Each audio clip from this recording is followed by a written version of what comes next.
এক নম্বর বিষয় সেটি হলো আল জাহলু বিল্লাহি ওয়া আসমাইহি ওয়া সিফাতিহি ওয়া সিরাতে নবিয়্যিহি সাল্লাল্লাহু আলাইহি ওয়াসাল্লাম। মানে এক নম্বরে যে কারণে মানুষ সুন্নত মানতে চায় কিন্তু মানতে পারে না, বেদাত করে বসে থাকে, এর এক নম্বর কারণ আল জাহলু বিল্লাহ, আল্লাহ রাব্বুল আলামিনের ব্যাপারে জাহালত, আল্লাহ সুবহানাহু ওয়া তাআলার ব্যাপারে মূর্খতা, জাহালত। এই জাহালতটা এক নম্বর বেদাতের মূল কারণ। দেখবেন যত মানুষ বেদাত করে এদের সাথে কথা বললে আপনি বুঝতে পারবেন এরা জাহেল। মানে এরা কোনো কোরআন বুঝতে রাজি না, হাদিস বুঝতে রাজি না, বলবে যে এটা করলে অসুবিধা কি, এটাতে খারাপ কি আছে, এটা তো ভালো কাজ, এটাতে অসুবিধা কি। মানে এই কথাগুলো জাহালতের কথা। কারণ ইমানদারের কথা হবে ইবাদত করতে হলে এটার পিছনে শক্তিশালী দলিল লাগবে, দলিলবিহীন ইমানদার কোনো ইবাদত কোনো আমল করতে পারে না। তাহলে দলিল পাইছে, ইমানদার যেটার দলিল আছে সেটা অনুসরণ করবে। কিন্তু যখন জাহালত থাকে কারোর মধ্যে, মূর্খতা থাকে, তো মূর্খতার কয়েকটা আলামত। একটা আলামত হইল সে বলবে এটার অসুবিধা কি, এটা করলে সমস্যা কোথায়, এটাতে খারাপ কি আছে। মানে সে অজ্ঞতার কারণে, মূর্খতার কারণে এটার খারাপটা সে বাহির করতে পারতেছে না। খারাপটা কি আছে, মূল খারাপ যেটা, সেটা হলো আম লাহুম শুরাকাউ শারাউ লাহুম মিনাদ-দীনি মা লাম ইয়া'যাম বিহিল্লাহ। আল্লাহ রাব্বুল আলামিন বলেন তাদের কি এমন কোন শরীক আছে কিনা, আম লাহুম শুরাকা, তাদের কি এমন কোন শরীক আছে কিনা যেই শরীক শারাউ লাহুম মিনাদ-দীন, তাদের জন্য দিন বানাই দিবে, দিন তৈরি করে দিবে, মা লাম ইয়া'যাম বিহিল্লাহ, যেটা আল্লাহ রাব্বুল আলামিন অনুমোদন দেন নাই, আল্লাহ পাক নির্দেশ দেন নাই। আল্লাহর নির্দেশের বাহিরে এমন কোন শরীক কি তাদের আছে যে তাদেরকে শরীয়ত বানাই দিতে পারে? তাহলে বেদাতটা দেখতে যত সুন্দর হোক, এটা একজন মানুষ বানাইছে, আল্লাহ বানায় নাই।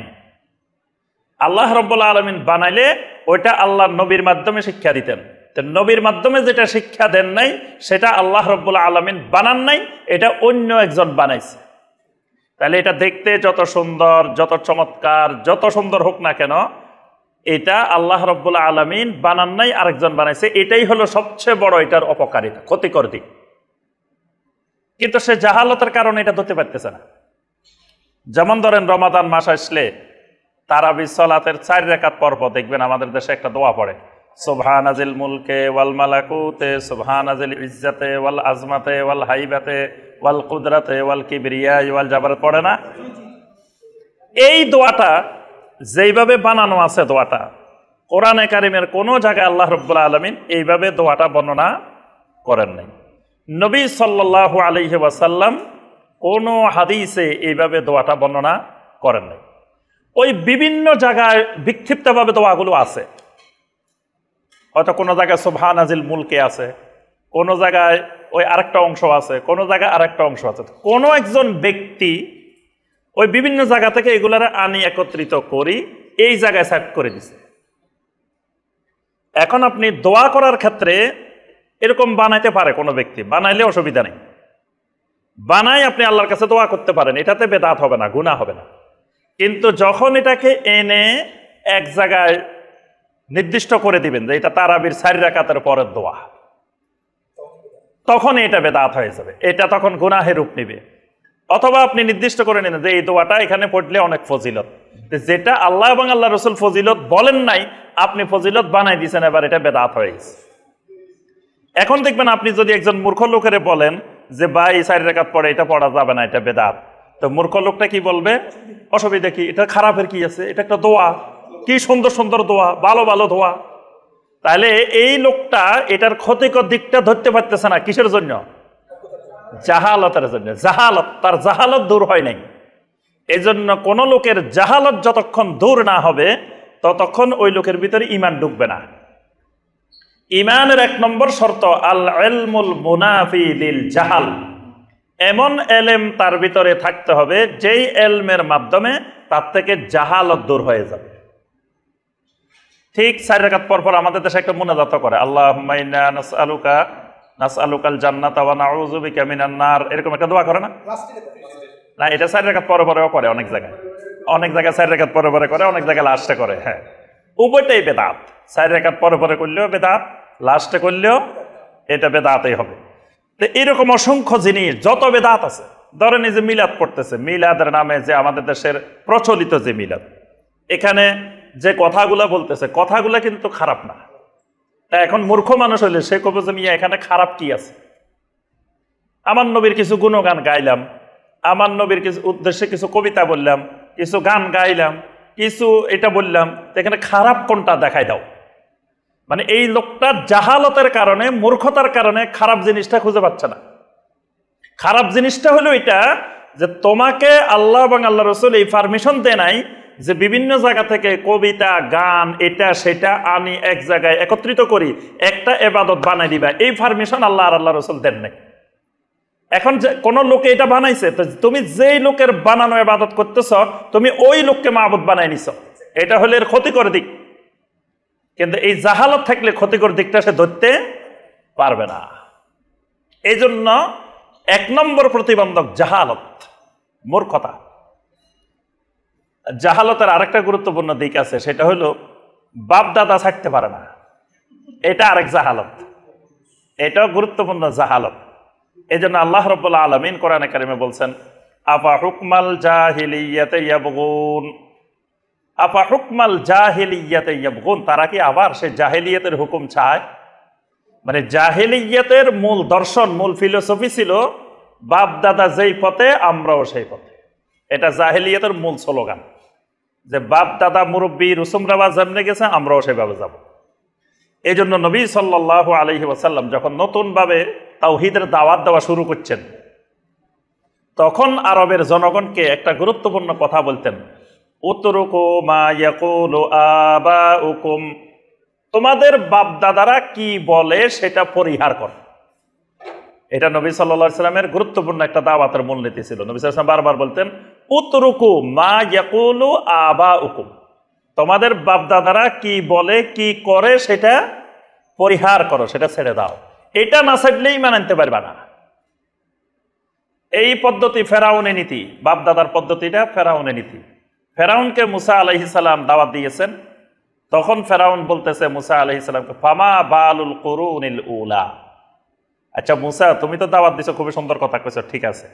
আচ্ছা এখন আমরা বুঝলাম, ধরো তোমার কথা ইমান আনলাম, তা আমাদের বাপ দাদা যারা চলে গেছে এরা তো তোমারেও পায় না, তোমার দাওয়াতও পায় না, তো এদের কি হবে?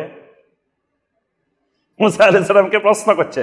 কোরআনে কারিমে আল্লাহ পাক সেই প্রশ্নটা উল্লেখ করে দিয়েছেন, ফামা বালুল কুরুনিল উলা। ফেরাউন বলছে তাহলে আমাদের বাপ দাদাদের কি হবে? এখন মুসা আলাইহিস সালাম যদি তোমাদের বাপ দাদা সব জাহান্নামে চলে গেছে, এবার কবে যে দেখো মুসা আমাদের বাপ দাদা সবাইকে জাহান্নামে পাঠাই দিছে, জনগণকে খেপাই দিব। আবার মুসা আলাইহিস সালাম যদি কয় না তারা ঠিক আছে, তারা যদি ঠিক থাকে আমরাও তোমার কথা মানার দরকার কি, আমরাও ঠিক আছে। মানে যে কোনো একটা মুসা আলাইহিস সালাম উত্তর দিলেই তখন সে এটা দিয়ে মানে ফায়দা হাসিল করবে। তখন মুসা আলাইহিস সালাম নবুয়তি জবাব দিচ্ছেন। মুসা আলাইহিস সালাম জবাব দিচ্ছেন, এলমুহা ইনদা রাব্বি, এলমুহা ইনদা রাব্বি, এদের এলেম, এদের ব্যাপারে আমার রব সিদ্ধান্ত নিবেন, আমার রবের কাছে তারা আছে। সুতরাং তাদের কি অবস্থা ছিল, তারা দাওয়াত পাইছে কিনা, বুঝছে কিনা, তাদের কি অবস্থা, এগুলো আমার আর তোমার চিন্তা করার বিষয় না, এটা রবের চিন্তা করার বিষয়। মুসা আলাইহিস সালাম এদেরকে জাহান্নামীও বলেন নাই, এদেরকে ঠিক আছেও বলেন নাই, বলছেন এলমুহা ইনদা রাব্বি ফি কিতাব, আমার রবের কিতাবের মধ্যে এদের ব্যাপারে জানা আছে, এলেম আছে। এই কারণে আল্লাহ পাক সূরা আল মায়েদার 104 নম্বর আয়াতে কারিমে বলছেন, ওয়া ইযা কিলা লাহুম তাআলাউ ইলা মা আনসালাল্লাহু ওয়া ইলার রাসূল ক্বালু হাসবুনা মা ওয়াজাদনা আলাইহি আবাআনা। যখন তাদেরকে বলা হয় তাআলাউ, চলে আসো, কিসের দিকে চলে আসো? ইলা মা আনসালাল্লাহু ওয়া ইলার রাসূল, আল্লাহ রাব্বুল আলামিন যা নাজিল করছেন সেদিকে চলে আসো, রাসূলের দিকে চলে আসো, মানে কোরআনে কারীম আর সহিহ হাদিসের দিকে চলে আসো। তখন এরা কি বলে? ক্বালু হাসবুনা মা ওয়াজাদনা আলাইহি আবাআনা, আমাদের বাপ দাদা পূর্বপুরুষদেরকে যে অবস্থায় পাইছি এটাই আমাদের জন্য যথেষ্ট। আল্লাহ রাব্বুল আলামিনের জবাবে কি বলছেন? আওয়ালাউ কানা আবাউহুম লা ইয়ালামুনা শাইয়্যান ওয়া লা ইয়াহতাদুন, যদিও তাদের বাপ দাদারা কোনো এলেম ছিল না, জাহেল ছিল। আল্লাহ বলছে এদের বাপ দাদারা সব জাহেল ছিল, এলেম ছিল না। ওয়ালা ইয়াহতাদুন, হেদায়েত প্রাপ্ত তারা ছিল না। তাহলে তাদের বাপ দাদারা কেন হেদায়েত পায় নাই? জাহালতের কারণে হেদায়েত পায়। আল্লাহ পাক এখানে দুইটা কারণ বলছে, তাদের বাপ দাদারা এলেম ছিল না, তাদের বাপ দাদারা হেদায়েত প্রাপ্তও ছিল না। তার অর্থ হলো তারা জাহেল ছিল। এই কারণে তো তাদের যুগের নাম আইয়ামে জাহেলিয়াত, জাহেলের যুগ। জাহেল ছিল, এই কারণে তারা হেদায়েত পায় নাই। যেমন ধরেন আমাদের বাপ দাদাদের আমলে, পূর্বপুরুষদের আমলে এরকম ফ্যান ছিল না, এসি ছিল না। এখন আমরা ফ্যান ব্যবহার করি, এসি ব্যবহার করি। কেউ যদি বলে যে না বাপ দাদারা করে নাই, মিয়া আমি কেন এসির নিচে থাকবো? বাপ দাদা এসি ব্যবহার করে নাই, আমি কেন ফ্যান ব্যবহার করবো, এসি ব্যবহার করবো? তাহলে আমরা সবাই জানি যে বাপ দাদাদের আমলে এই এসির জ্ঞান তাদের কাছে ছিল না, এই ফ্যানের জ্ঞান তাদের কাছে ছিল না। এই কারণে তারা আবিষ্কার করতে পারে নাই। আমাদের যুগে আল্লাহ রাব্বুল আলামিন মানুষের মাথায় এই জ্ঞান দিছেন, এই কারণে আমরা ব্যবহার করতেছি। এখন যদি ওই সময়ের অবস্থা ধরে বসে থাকি, ঠিক একইভাবে যে তারা শিরিক করছে, তারা বেদাত করছে, কেন করছে? তাদের কাছে এলেম ছিল না, জাহেল ছিল, এই কারণে করছে। এই কারণে এক নম্বর, জাহালতটা সুন্নত মানার ক্ষেত্রে প্রতিবন্ধক, বেদাতের সহায়ক। ঠিক একইভাবে আল্লাহ রাব্বুল আলামিনের নাম সিফাত সম্পর্কে যদি জাহালত থাকে, আল্লাহকে না চিনে, তাহলে আল্লাহকে বান্দার উপরে কিয়াস করে বসে থাকবে। শিরকের বেদাতের অন্যতম একটা কারণ আল্লাহ রাব্বুল আলামিনকে বান্দার উপরে কিয়াস করা, বান্দার মতো মনে করা। তারপরে নবী সাল্লাল্লাহু আলাইহি ওয়াসাল্লামের সিরাত সম্পর্কে না জানা।